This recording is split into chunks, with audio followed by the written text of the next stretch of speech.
এক বোন প্রশ্ন করেছেন, প্রশ্নটা হলো আমার হাজবেন্ডের। তিনি প্রায় সময় বলেন আমাকে ছেড়ে দিব বা দিয়ে দিবে, এমনকি কিছু নিয়ে কথা বনিবনা না হলেই তোর কপালে তালাক আছে এমন কথা বলেন। এখন আমার মনে এই একটা প্রশ্ন সবসময় আসে, সেটা হচ্ছে এতবার শব্দটা বলার পরও আমাদের সম্পর্ক কি আদৌ আছে? আমি চেষ্টা করি সবসময় চুপ থাকার, কিন্তু অনেক সময় হয়ে ওঠে না। যখন গায়ে হাত তোলে বা মিথ্যা অপবাদ দেয় বা চরিত্র নিয়ে কথা বলে, এমনকি আমার বাবা মাকে তুলে গালিগালাজ করে।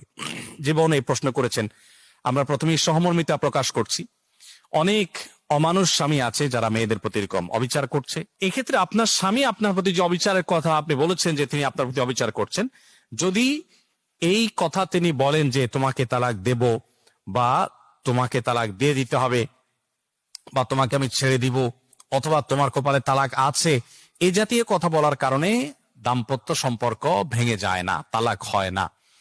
তালাক হয় পার্টিকুলার কোনো ওয়ার্ড যখন ব্যবহার করা হয়, যেটা অতীতকালীন ক্রিয়া, যে তোমাকে তালাক দিলাম, ছেড়ে দিলাম, এই টাইপের কথা বললে তালাক হয়ে যায়। তালাক দেব বা তোমাকে তালাক দিতে হবে আমার, এই টাইপের কথা বলার মানে হলো ভবিষ্যতে সে দিবে, সে নিয়ত করেছে কিন্তু দেয়নি এখনো, যার কারণে এটা তালাক হয় না। এক্ষেত্রে আমাদের সবারই একটা জিনিস জানা দরকার, বিশেষ করে এখানে বেশিরভাগ মানুষই যারা আছেন তারা হয়তো এখানে ব্যাচেলর লাইফ লিড করেন, হয়তো ফ্যামিলি দেশে আছে, এমনকি যারা দেশেও আছেন তাদের ক্ষেত্রে এই একই জিনিস প্রযোজ্য যে আমরা অনেক সময় ফ্যামিলিকে কথায় কথায় আমরা তালাকের হুমকি দেই। এই জিনিসটা খুবই জঘন্য একটা বিষয়। আমরা আসুন্নাহ ফাউন্ডেশন থেকে আপনারা জানেন দেশে সেবামূলক নানা রকম কাজ যেমন করছি, ঠিক তেমনি ভাবে মানুষকে সচেতন করবার জন্য অনেক দাওয়ামূলক কাজও আমরা করছি। আপনারা প্রবাস থেকে আলহামদুলিল্লাহ অনেকেই আমাদের সাথে জড়িত আছেন, অনেকে আমাদের সাথে যোগ দিয়েছেন, আমাদের ভালো কাজের সঙ্গী আছেন আলহামদুলিল্লাহ। তো সেখানে আমরা যে সমস্ত দাওয়াতি কাজ করি, সংস্কারমূলক কাজ করি, এর মধ্যে একটা কাজ আমরা করছি। আগামী হয়তো কয়েক সপ্তাহের মধ্যে আপনারা একটা বই উপহার পাবেন, সেটা হলো তালাক সম্পর্কে সচেতনতা।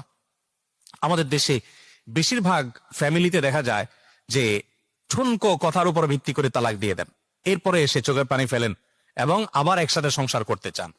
তো তালাক দেওয়ার আগে আমাদের জানতে হবে যে প্রথমত তালাক জেনেতন ভাবে দেওয়া যায় না, দ্বিতীয়ত তালাক দিতে হলে তালাক সম্পর্কে আপনাকে জেনে তারপরে আপনাকে তালাক দিতে হবে, জেনেতন ভাবে তালাক দিতে পারবেন না।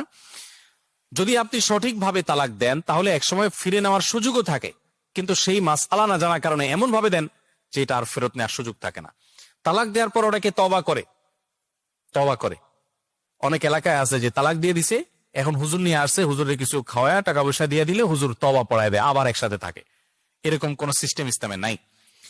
মক্কার ইমাম সাহেবকে এনেও যদি তওবা পড়ান তারপরেও তালাক জোড়া লাগবে না যদি আপনি তালাক সেভাবে দেন।